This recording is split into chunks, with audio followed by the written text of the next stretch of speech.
పరిశుద్ధ గ్రంథంలో దేవుని వాక్యాన్ని మనం గమనించినట్లయితే ప్రభువైన యేసు క్రీస్తు ప్రభువారు ఆయన 12 సంవత్సరముల నుండి రక్తస్రావంతో బాధపడుతున్న స్త్రీని బాగు చేసి ఆయన ప్రయాణమై వస్తూ ఉన్నప్పుడు ఒక అధికారి ఇంటికి వచ్చాడు. 23వ వచనంలో, 9వ అధ్యాయం మత్తయి సువార్త 23వ వచనంలో అధికారి ఇంటికి వచ్చినప్పుడు పిల్లను గ్రోవ వాయించువారు గొల్ల చేయుచుండుట జన సమూహమును చూసి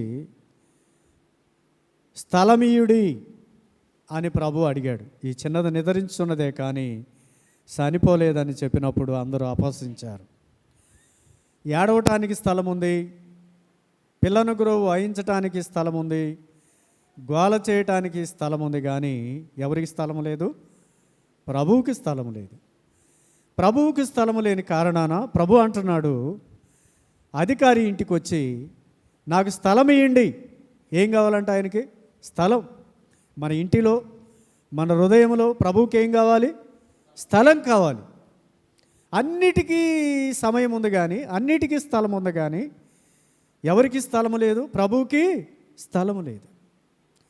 కాబట్టి మన హృదయము ఇర్మియా గ్రంథం 17వ అధ్యాయం 9వ వచనంలో హృదయము అన్నిటికంటే మోసకరమైనది, ఘోరమైన వ్యాధి కలది, దాన్ని గ్రహించువాడు ఎవరు లేరు, దాన్ని బాగు చేయవారు కూడా ఎవరు లేరు. ఎవరు బాగు చేయగలరు? మన ప్రభు అయిన యేసుక్రీస్తు. అందుకని ఆయన అంటున్నాడు, నాకేమివ్వండి? స్థలం ఇవ్వండి. ఎందుకు? మరణంలో ఉన్న మనవల్ని, పాతాళానికి వెళుతున్న మనవలని ఆయన పరలోకం, మరణములో నుండి జీవములోనికి దాటించటానికి ఆయన అంటున్నాడు, నాకు స్థలం ఇవ్వండి అని అంటూ ఉన్నాడు. కాబట్టి మనము గమనించినట్లయితే చూడండి, 8వ అధ్యాయం మత్తయి సువార్తలో 20వ వచనం 18వ వచనం నుండి చదివితే, యేసు తన యొద్దకు జనసమూహమును వచ్చుట చూసి ఆ దరికి వెళ్ళవలెనని ఆజ్ఞాపించను. అంతటా ఒక శాస్త్రి వచ్చి, బోధకుడా, నీవెక్కడికి వెళ్ళినని నీ ఎంట వచ్చిందని ఆయనతో చెప్పాను. అందుకు యేసు, నక్కలకు బొరియలను ఆకాశ పక్షులకు నివాసములు కలవు, కానీ మనిషి కుమారుడు తలవాల్చుకొనుటకైనను. ఒక శాస్త్రి, ప్రభువా నువ్వు ఎక్కడికి వెళితే నేను ఆడికి వస్తానంటే ఆయన అన్నాడు, నక్కలకు బొరియలు ఉన్నాయి, ఆకాశ పక్షులకు ఏమున్నాయి? నివాసాలు ఉన్నాయి. మనిషి కుమారుడు తలవాల్చుకొనుటకైనా ఏమి లేదంట, స్థలము లేదు. నిజమే. ఈ లోకములో విడిచిపెట్టకూడనే భాగ్యాన్ని ప్రభు విడిచి పరలోకమున మహిమను సింహాసనాన్ని ఆయన విడిచి వస్తే ఆయనకేమి లేదు? స్థలము లేదు. లూకాసు సువార్త చూడండి, 2వ అధ్యాయం 7వ వచనం. లూకాసు సువార్త 2వ అధ్యాయము 7వ వచనంలో మనం ఒకసారి జాగ్రత్తగా చూసినట్లయితే చదవండి. 2:7. తన తొలుసూలు కుమారునికని పొత్తి గుడ్డలతో చుట్టి సత్రములో వారికి స్థలము లేనందున ఆయనను పశువుల తొట్టిలో, సత్రములో కూడా ఏమి లేదంట, ఆయనకి స్థలము లేదు. లోకములో ఆయనకి స్థలము లేదు. నిజమే. ఆయనను అవమానపరిచారు, ఆయన హింసించారు, ఏళన చేశారు. ఆయన రక్షించడానికి పరలోకము నుండి భూలోకానికి వస్తే ఆయనకి తలవాల్చటానికి స్థలము లేదు. పక్షులకు ఉన్నాయి, నక్కలకు బొరియలు ఉన్నాయి. మనిషి కుమారుడికి తలవాల్చుటకు కూడా ఏమి లేదంట, స్థలము లేదు. సత్రములో స్థలము లేనందున ఆయనను పొత్తిగుడ్డలతో చుట్టి పశువుల తొట్టిలో పరుండబెట్టిరి. నిజమే. క్రిస్మస్ దినాల్లో భలే తయారు చేస్తారు పశువుల తొట్టి కదా. పశువులు ఇవన్నీ పెట్టి ఎక్కడదో ఒక బొమ్మను తెచ్చి అందుట్లో పెడతారు. ఆ బొమ్మకి ఏం పేరు పెడతారు? యేసు ప్రభు అని. ఆయన ఎదిగాడు, ఇప్పుడు బాలుడిగా ఆయన లేడు. జోలాలి జోలాలి అని నువ్వు పాడాల్సిన పని ఇప్పుడు లేదు. ఆయన ఎదిగి ఫలించి మనుషుల దయందును దేవుని దయందును ఆయన వర్ధిల్లాడు. ఆయన మానవుల రక్షకుడిగా ఈ లోకానికి వచ్చాడు. మానవుల పాప పరిహారం చెల్లించాడు. సిలువ వేయబడిన క్రీస్తుని చూడాలి, రాబోతున్న ప్రభు వైపు మనం ఎదురు చూడాలి. అలాగైతే ఆయనకు సత్రములో కూడా ఏమి లేదంట, స్థలము లేదు అని దైవ గ్రంథం తేటగా తెలియజేస్తూ ఉంది. కాబట్టి ఇక్కడ మనం ఒక విషయాన్ని రోమీలకు రాసిన పత్రిక మొదటి అధ్యాయము 28వ వచనం. రోమీలకు రాసిన పత్రిక మొదటి మరియు వారు దేవుని ఎరిగియు ఆయనను దేవునిగా మహిమపరచలేదు,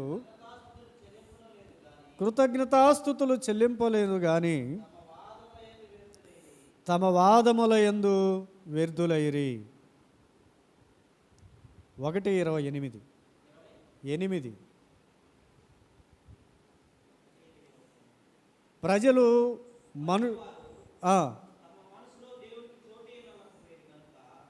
వారు దేవునికి ఏమీ లేదంట, మనసులో సోటి నొల్లకపోయిరి గనక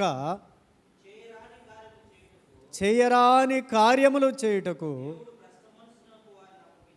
దేవుడు భ్రష్టు మనసుకు వారిని అప్పగించాడు. ఎవరు అప్పగించారు? దేవుడే.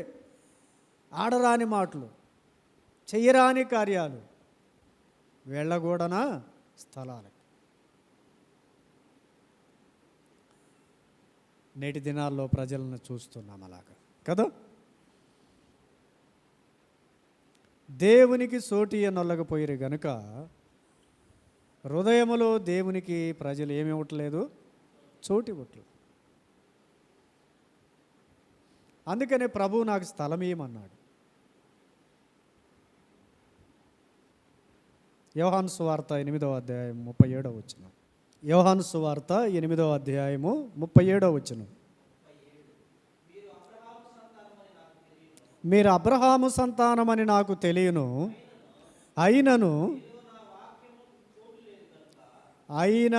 నా వాక్యము నాకేమి లేదంట, మీలో చోటు లేదు గనక నన్ను వెతుకుచున్నారు. ఆయన వాక్యానికి చోటు లేదు, ఆయనకు చోటు లేదు. చూసారా? దేనికి లేదంట మన హృదయంలో? ఆయన వాక్యానికి. అసలు ఆయన వాక్యం ఏంటి? యోహాను సువార్త 1వ అధ్యాయంలో ఆది యందు వాక్యం ఉండెను, వాక్యము దేవుని యొద్ద ఉండెను, వాక్యము దేవుడై ఉండెను. ఆ వాక్యానికి ఏమి లేదంట, చోటు లేదు. వాక్యానికి చోటు లేదు కాబట్టి పరివర్తన లేదు, మార్చబడలేదు, గ్రహించలేదు. అందుకని నన్ను చంపటానికి కూడా మీరు వెనకాడటం లేదు. నన్ను చంపటానికి మీరు వెతుకుతున్నారు. వాక్యానికి ప్రజలకి చోటు లేదు. ఇంకా దేనికైనా చోటు ఉంటుంది కదా. అల్లరికి ఉంటుంది, ఆటపాటలకు ఉంటుంది, పండుగలకు ఉంటుంది, అమావాస్యలకు ఉంటుంది. అయితే దేవుడు అన్నాడు, వీటికి ఏమీ లేదు, అవకాశము లేదు అన్నాడు. నా వాక్యానికి చోటు ఇవ్వండి. దేవుని వాక్యానికి మనం చోటు లేకపోతున్నాం. మనం గమనించినట్లయితే దైవ గ్రంథంలో ఒక మాటను మనం చూస్తే చూడండి. కొలస్సీలకు రాసిన పత్రిక 3వ అధ్యాయంలో, కొలస్సీలకు రాసిన పత్రిక 3వ అధ్యాయం 16వ వచనంలో, సంగీతములతోనూ కీర్తనలతోనూ ఆత్మ సంబంధమైన పద్యములతోనూ ఒకరినొకడు బోధించుచు బుద్ధి చెప్పుకొనుచు కృపాసహితముగాను మీ హృదయములలో దేవుని గురించి గానము చేయుచు సమస్త విధములైన జ్ఞానముతో క్రీస్తు వాక్యం మీలో సమృద్ధిగా నివసింపనీయుడి. క్రీస్తు వాక్యం మనలో ఎలాగ ఉండాలి? సమృద్ధిగా. ఇప్పుడు ఆహారం సమృద్ధిగా తింటాం కదా, ప్రతిది కూడా సమృద్ధిని కోరుకుంటాం. కానీ దేవుని వాక్యము మన హృదయంలో ఎలాగుండాలంట? సమృద్ధిగా. అందుకనే ప్రభు అన్నాడు, నా వాక్యానికి చోటు లేదు కాబట్టి నన్ను చంపటానికి కూడా మీరు వెనకాడటం లేదు, చంపటానికి సిద్ధమవుతున్నారు అని చెప్పాడు. నేను మిమ్మల్ని అడుగుతాను, చెప్పండి, ఒకడు నరహత్య చేస్తున్నాడు అంటే ఎవరికి భయపడటం లేదు? దేవునికి. దేవునికి చోటు లేదు. వివేకం కలిగి నన్ను వెతుకుతున్నారేమోనని ఆయన ఆకాశంలో నుండి నరులను పరిశీలించి చూస్తున్నాడని రాయబడింది. కాబట్టి దేవుని వాక్యానికి మనం చోటీగిపోతే దేవుడే చేయరాని కార్యాలు చేయటానికి ఏం చేస్తాడంట? భ్రష్టు మనసుకి అప్పగిస్తాడు. ఎఫెసీయులకు రాసిన పత్రిక 4వ అధ్యాయం 27వ వచనం. ఎఫెసీయులకు రాసిన పత్రిక 4వ అధ్యాయము ఎవరికి ఇవ్వకూడదంట? మనం దేనికి ఇస్తాం? దేవుడేమో ఏం చేస్తున్నాడు? అపవాదికి ఏమి ఇవ్వద్దు అంటున్నాడు? చోటు ఇవ్వద్దు. మన ఆది తల్లిదండ్రులను చూస్తాం, ఆదాము వాళ్ళని. ఏది తినొద్దు అన్నాడో వాళ్ళు ఏం చేశారు? తిన్నారు. సాతాను నమ్మబలికించాడు, మీరు సావనే సావరు, మీరు దేవతలను పోలి ఉంటారు అని నమ్మబలికించి వారు తినిన దినాన నిశ్చయముగా ఏమయ్యారు? చచ్చిపోయారు. అపరాధముల చేతను పాపముల చేతను చచ్చిన వారమై ఉన్నాము అన్నది ఎఫెసీ 2:1 వ్రాయబడింది. అందుకని ప్రభు అయిన యేసు క్రీస్తుతో కూడా మనం బ్రతికించబడ్డాం. ఆయన లేకపోతే మనకి జీవము లేదు, పరలోకము లేదు. అయోగ్యులము, అపాత్రులము. ఎందుకు? పనికిరాని మనలను క్రీస్తుతో కూడా బ్రతికించాడు. కాబట్టి ఇక్కడ మనం గమనించాల్సింది, అపవాదికి ఏమి ఇవ్వకూడదు? చోటు ఇవ్వకూడదు. అపవాదికి చోటిస్తే ఏం జరుగుతుంది? దేవుడే అనుమతించాడు. ఏబు జీవితంలో ఏం జరిగింది? ఆస్తి పోయింది, 500 జతలు పోయాయి, ఎడ్లు పోయాయి, ఒంటెలు పోయాయి, గాడిదలు పోయాయి, గొర్రెలు పోయాయి, 10 మంది పిల్లలు పోయారు, ఆరోగ్యం పోయింది. అపవాది చేసే పని ఏంది? లాభమా నష్టమా? నష్టం చేసేవాడే అపవాది. అందుకని యోహాను భక్తుడైన యోహాను తన మొదటి పత్రికలో అన్నాడు, దీనిని బట్టి అపవాది పిల్లలెవరో దేవుని పిల్లలెవరో తేటగా తెలియను అన్నాడు. ఎందుకు? వాళ్ళ మాటలను బట్టి, వాళ్ళ సత్క్రియలను బట్టి వీళ్ళ అపవాది పిల్లలో దేవుని పిల్లలో తెలియను అన్నాడు. అపవాది ఆది నుండి వాడు నరహంతకుడు, వాడు అబద్ధికుడు అని యోహాను సువార్త 8వ అధ్యాయంలో వ్రాయబడింది. కాబట్టి మనం దేనికి చోటు ఇవ్వకూడదు? అపవాదికి చోటు ఇవ్వకూడదు. కీర్తనల గ్రంథం చూడండి. కీర్తనల గ్రంథం, మనము కీర్తనల గ్రంథంలో ఒక మాటను గమనించినట్లయితే మనకి అక్కడ తేటగా కనబడుతూ ఉంది. చూడండి, 5వ అధ్యాయము 4వ వచనం. నీవు దుష్టత్వమును చూసి ఆనందించు దేవుడు కావు, చెడుతనమునకు నీ యొద్ద చోటు లేదు. దేవుని దగ్గర ఏమి లేదు చెప్పండి? దుష్టత్వమును చూసి ఆయన ఆనందించాడు, దుష్టులను చూసి. దుష్ట స్వభావం ఏంటిదంటే సాతాను స్వభావం. కాబట్టి అపవాదికి మనం ఏమి ఇవ్వకూడదు? చోటు ఇవ్వకూడదు. దుష్టత్వమును చూసి ఆనందించు దేవుడు కాదు, చెడుతనమునకు ఆయన యొద్ద ఏమి లేదు, చోటు లేదు. ఇంట్లో ఉండొచ్చు, మందిరంలో కూడా ఉండొచ్చు, ఊరిలో కూడా ఉండొచ్చు, వీధిలో కూడా ఉండొచ్చు, ఇంటి పక్కన కూడా మనతో కూడా ఉండొచ్చు.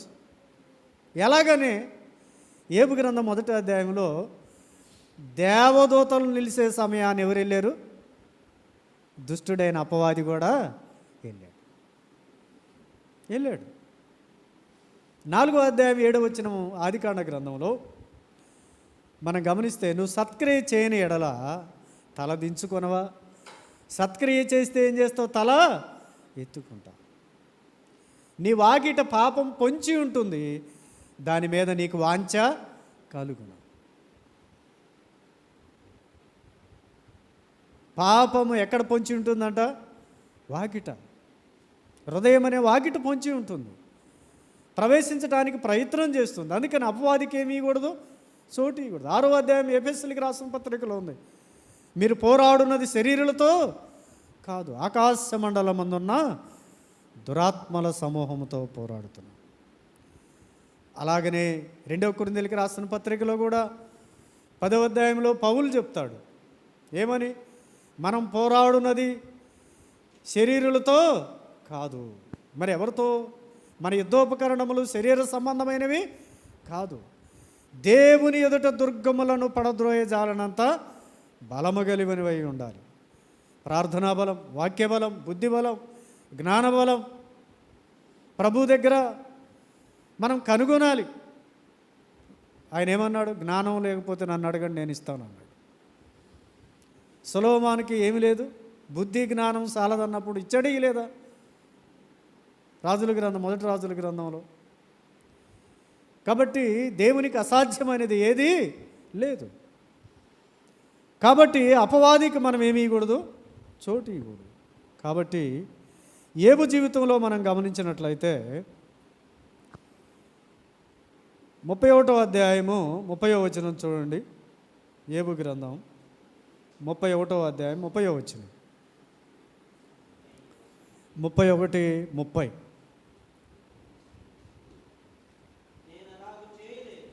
నేను అలాగూ చేయలేదు,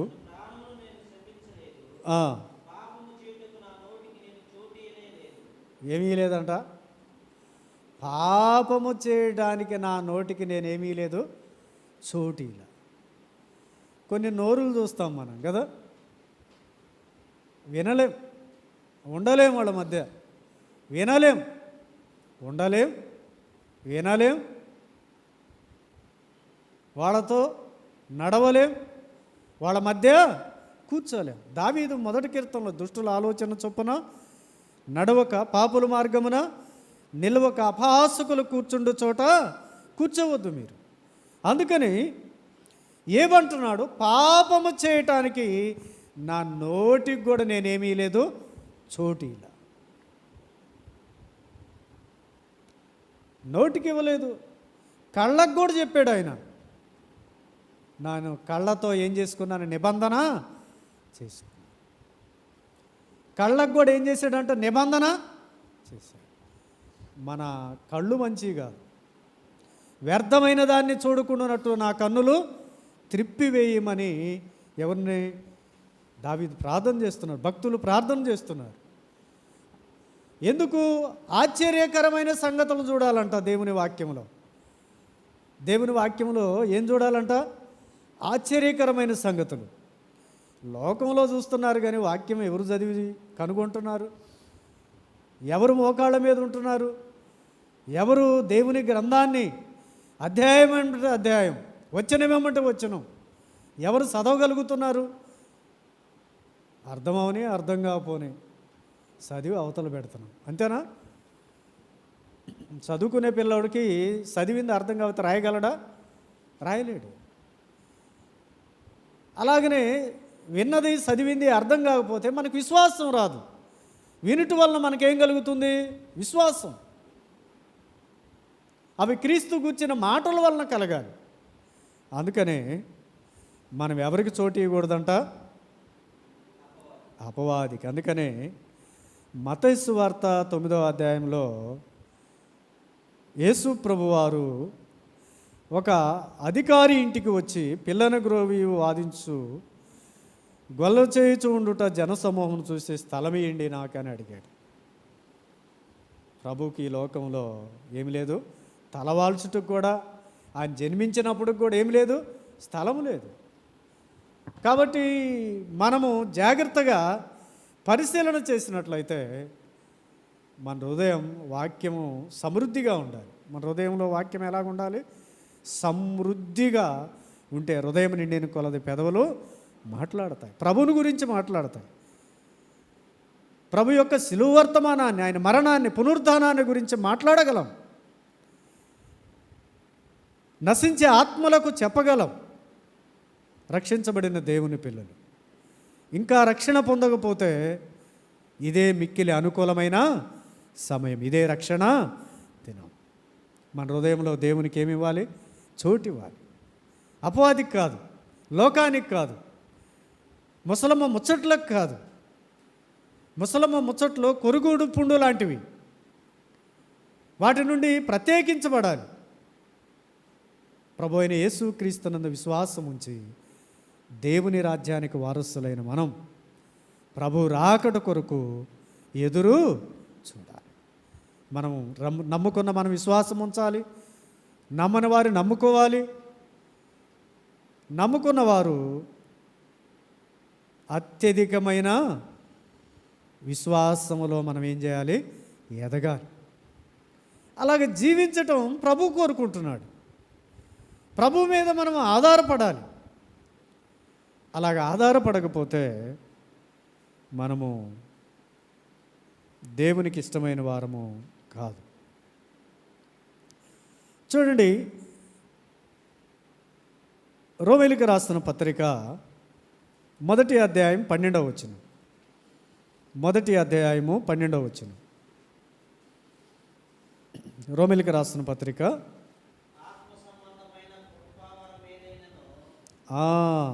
ఏంటిదంట? ఇక్కడ మనము జాగ్రత్తగా గమనించినట్లయితే 1వ అధ్యాయం 12వ వచనంలో ఆత్మ సంబంధమైన కృపావరం ఏదైనా మీకు ఇచ్చుటకు మిమ్మలను చూడవలనని మిగులు అపేక్షించుచున్నాను. దేవుని పిల్లల్లో ఏముండాలంటే ఆత్మ సంబంధమైన కృపావరం, పాడేవరం, ప్రార్థించేవరం, వాక్యం చెప్పేవరం, ఆత్మలను రక్షించేవరం, పరిచర్య చేసేవరం, ఏదైనా కృపావరం మీ యొద్ద ఉండాలని నేను చూడనపేక్షించుచున్నాను, మిగులు చూడనపేక్షించుచున్నాను అని పౌలు తెలియజేస్తున్నాడు. కాబట్టి మనము దేవుని పిల్లలమైన మనం మనలో ఏముండాలంట? ఆత్మ సంబంధమైన కృపావరం ఏదైనా మీకు ఇచ్చుటకు మిమ్మల్ని చూడవలనని మిగులు అపేక్షించుతున్నాను. ప్రభువుని నమ్ముకుంటే ఏముంది? అదే కదా మనకి. ప్రభువుని నమ్ముకుంటే ఏముంది? పౌలు అంటున్నాడు, ఏదైనా కృపావరము మీకు, ఆత్మ సంబంధమైన కృపావరము ఉండాలని నేను చూడనపేక్షించుతున్నాను. ఇప్పుడు తల్లిదండ్రులు పిల్లల్ని మా ప్రాణం ఉండగానే మీరు స్థిరపడితే మాకు అంతకన్నా ఇంకొకటి ఏమీ లేదు. ప్రభు కూడా అదే, పౌలు కూడా అదే. ఆత్మ సంబంధమైన కృపావరం ఏదైనా మీ యొద్ద చూడాలని మిగులు అపేక్షించుతున్నాను. నువ్వు ప్రార్థన చేస్తే దేవుడు కార్యం చేయాలి, విశ్వాసంతో ఉండాలి.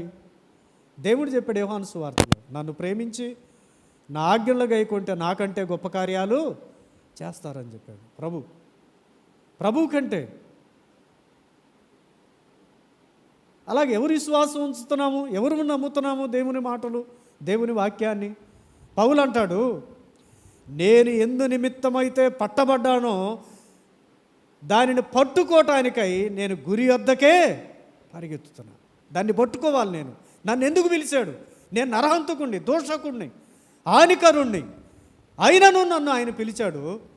కాబట్టి ఎందుకు పిలిచాడో దాన్ని నేను ఏం చేయాలంటున్నాడు?